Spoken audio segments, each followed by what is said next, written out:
اگر آپ رجسٹرڈ ہی نہیں ہیں, آپ نے کیمرہ اور مائک تو اٹھایا ہوا ہے, یا آپ کسی اخبار کے ساتھ یا ٹی وی چینل کے ساتھ بھی وابستہ ہیں, لیکن آپ کا ادارہ جو باڈی آپ کو پروٹیکٹ کر رہی ہے اس کا ہمارے پاس کوئی ریکارڈ ہی نہیں ہے, تو ہم کیسے ذمہ داری لے سکتے ہیں کہ آپ کے لیے ہم کچھ کریں؟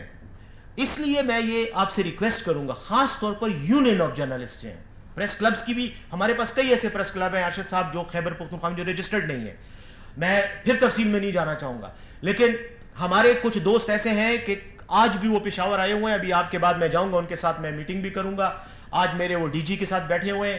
عدنان صاحب, کئی پریس کلب ایسے ہیں کہ ایک ایک شہر میں 2 پریس کلب ہیں, ایک آپ کو بلاتے ہیں, ایک مجھے دعوت دیتے ہیں, جب میں پتہ کرتا ہوں پتہ چلتا ہے جی وہاں تو دوسرا پریس کلب بھی ہے, اچھا پھر وہ مجھے فون کرتے ہیں آپ ان کی دعوت میں نہ آئیں.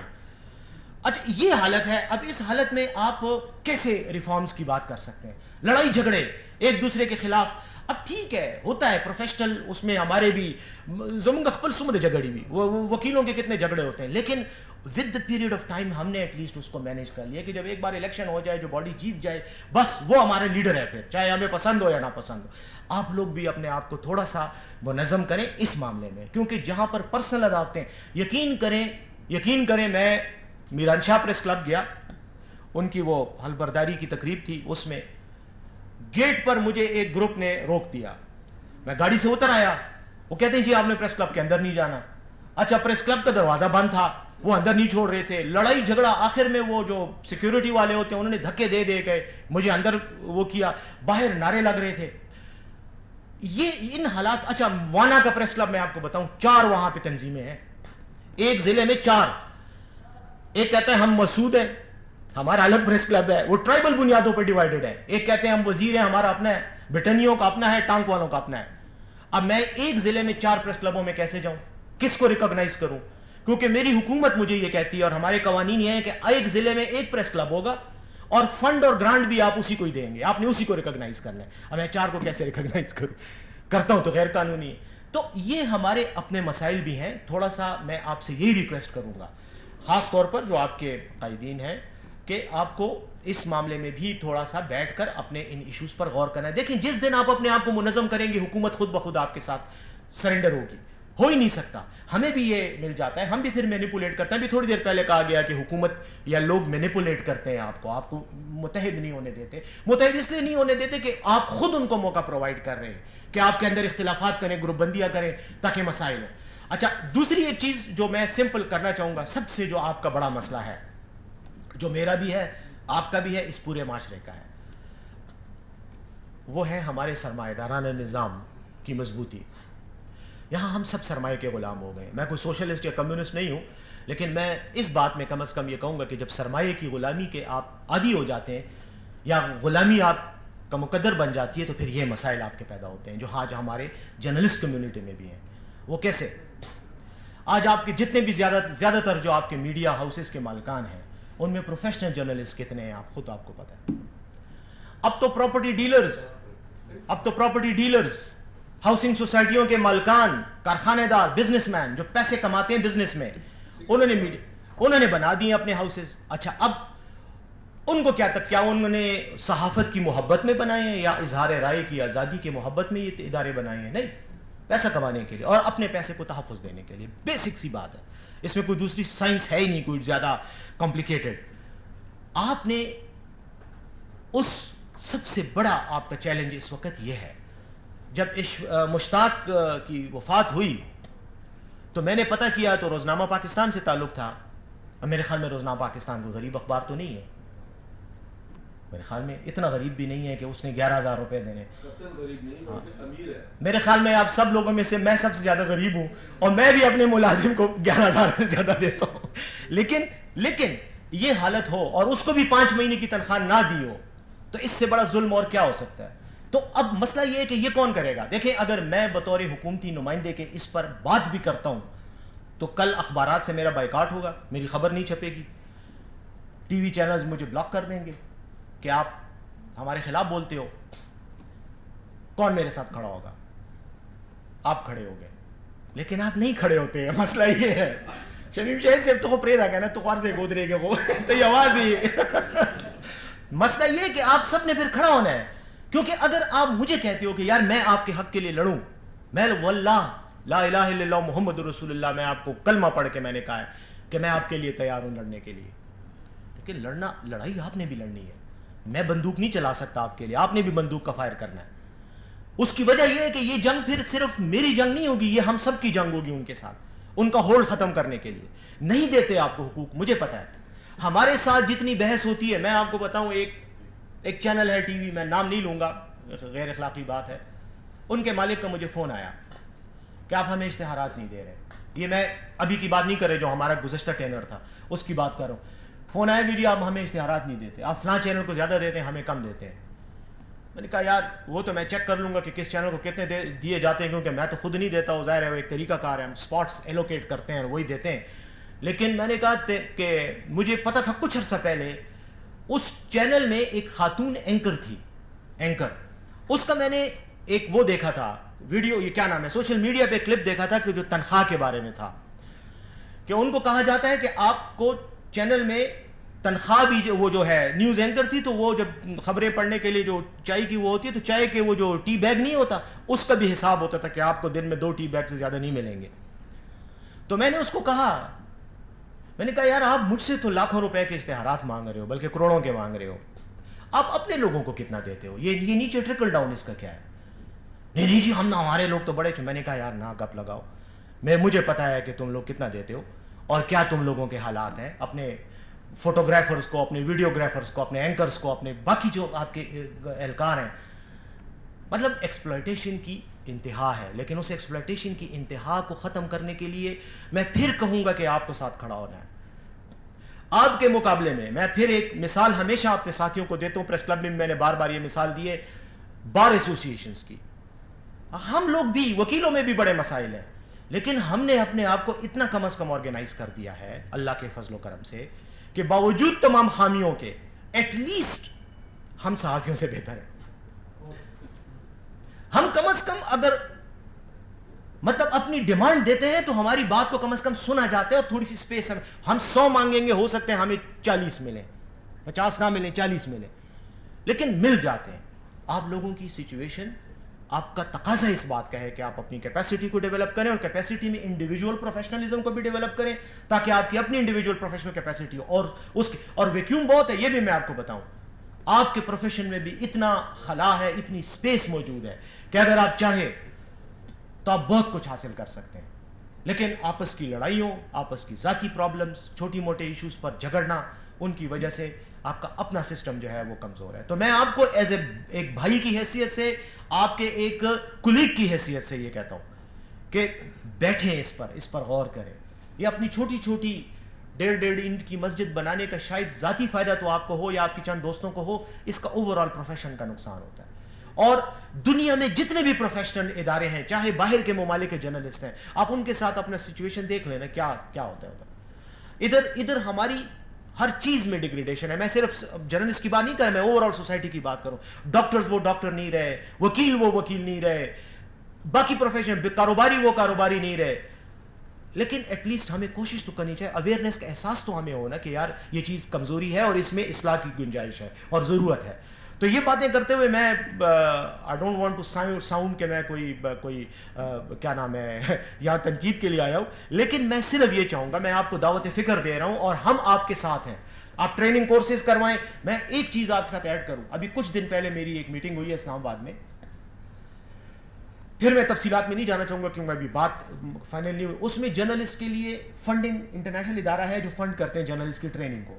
ہم نے ان سے بات کی ہے, انشاءاللہ عنقریب وہ آئیں گے اور ہم ایک پروگرام شروع کریں گے. پھر میں آپ ہی کو کہوں گا, پریس کلب کو, یہ جو آپ کی یونینز ہیں جرنلسٹ کے, ناصر صاحب بھی یہاں بیٹھے ہوئے ہیں, یہ آپ لوگوں کو کہوں گا کہ آپ آئیں, ہمیں اپنے بندے دیں.